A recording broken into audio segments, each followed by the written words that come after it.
Sasthamkotta police സ്റ്റേഷനിലെ പോലീസുകാരൻ ഫൈസൽ 21 വയസ്സുകാരൻ്റെ വൃഷണം ഞെരിച്ചു ഉടച്ചു എന്ന് പരാതി വരുന്നു.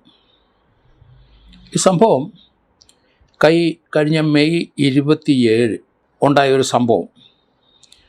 കാരണം അഭിജിത്ത് എന്ന് പറഞ്ഞാൽ ഇപ്പം പോലീസ് കൊണ്ടുപോയി മർദ്ദിച്ച ആളുടെ സഹോദരൻ അഭിഷേക്, അയാൾ സോഷ്യൽ മീഡിയയിൽ കൂടെ ഒരു പെൺകുട്ടിയെ പരിചയപ്പെട്ടു.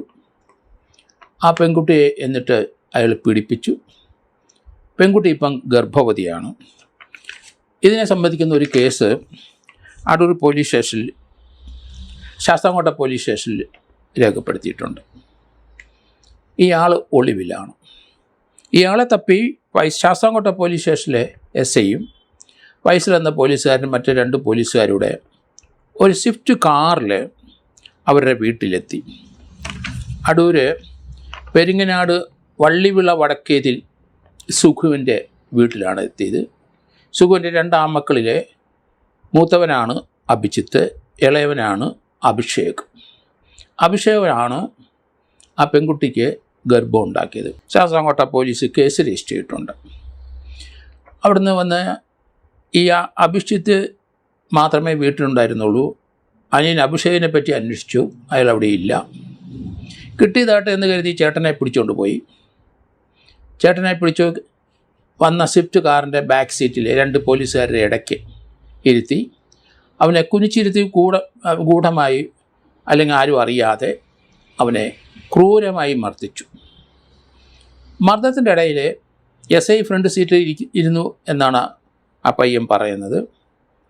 ബാക്ക് സീറ്റിൽ ഇവർ 3 പേര്.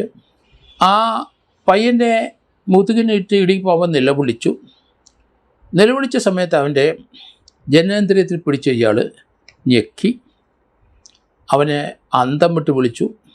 ആ സമയം മുൻവശത്തിരുന്ന SI വിടടാ അവനെ എന്ന് പറയുകയും ചെയ്തു. ഏതായാലും വിട്ടു. അതിക്രൂരമായി മർദ്ദനമേറ്റു. അവന് ജനനേന്ദ്രിയത്തിന് തകരാറുമുണ്ടായി. ഏതായാലും പോലീസ് സ്റ്റേഷനിൽ വന്ന് കൊണ്ടുവന്ന ശേഷം പിന്നീട് ഇവനെ വിട്ടു. ഇവനെ ഹോസ്പിറ്റലിൽ അഡ്മിറ്റായി. കാരണം അനിയനെ കിട്ടിയില്ല. അനിയൻ ഇപ്പോഴും ഒളിവിലാണ്. ആ മുൻവശത്തെ സീറ്റിരുന്ന SI കാരണമാണ് ജീവൻ തിരിച്ച് കിട്ടിയത്. അല്ലെങ്കിൽ ഇയാൾ കാറിലിരുന്ന് മരണപ്പെട്ടു പോയേനെ എന്നാണ്. എന്താണ് ഇതിനെ സംബന്ധിക്കുന്ന പത്തനംതിട്ട SP-ക്കും അവിടുത്തെ ശാസ്താംകോട്ടയിലെ DYSP-ക്കും പരാതി കൊടുത്തു. പോലീസ് കംപ്ലയിൻറ്റ് അതോറിറ്റിയിലും ഒരു പരാതി കൊടുത്തു. പക്ഷെ നടപടിയൊന്നും ഉണ്ടായില്ല ഇതുവരെ.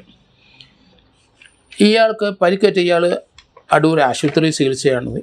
ഡോക്ടർ പരിശോധിച്ചിട്ട് ആ പരിശോധനയെ കണ്ട ഈ പരിക്ക്, അദ്ദേഹത്തിൻ്റെ ജനനേന്ദ്രിയത്തിലുണ്ടായ പരിക്ക്, അദ്ദേഹത്തിൻ്റെ പുറത്തുണ്ടായ പരിക്കുകൾ, ഇതെല്ലാം തീർച്ചയായിട്ടും ഏത് കോടതിയിൽ വന്ന് വേണമെങ്കിലും പറയാം എന്ന് ഡോക്ടർ പറയുകയും ചെയ്തു എന്ന് പറയുന്നു.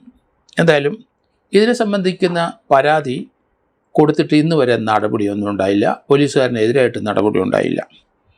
ഒരു പെൺകുട്ടിയെ ഗർഭവതിയാക്കി ഇയാളുടെ സഹോദരനാണ്. അയാൾ ഒളിവിലാണ്. അയാളെ ഇതുവരെ കിട്ടിയിട്ടുമില്ല. എന്തായാലും അതിന് പകരം ചേട്ടനാണ് മർദ്ദനം വാങ്ങിച്ചത്. ഇതോടെ നമുക്ക് അംഗീകരിക്കാൻ പറ്റില്ല. പോലീസ് കൃത്യമായിട്ട് അന്വേഷണം നടത്തണ്ടേ. ഇളയവനാണെങ്കിൽ അവനെയല്ലേ അന്വേഷിക്കേണ്ടത്.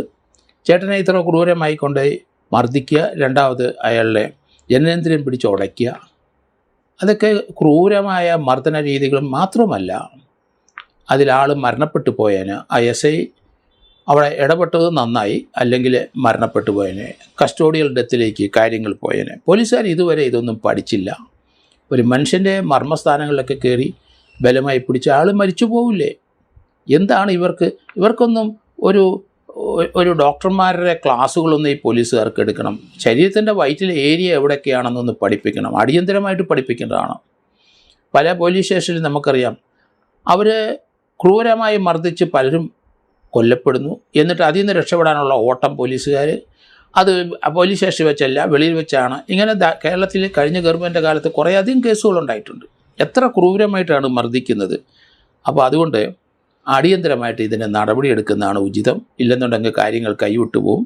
ആ പോലീസുകാരനെ എതിരായി ഒരു നടപടി അടിയന്തരമായിട്ട് അന്വേഷണ വിധേയമായി സസ്പെൻഡ് ചെയ്യണം. അയാൾ കുറ്റക്കാരനാണെങ്കിൽ തീർച്ചയായിട്ടും അയാളെ മെഡിക്കൽ പരിശോധനയുടെ സർട്ടിഫിക്കറ്റൊക്കെ വാങ്ങിച്ചിട്ട് അയാൾക്കെതിരായിട്ട് കേസെടുക്കേണ്ടി വരും.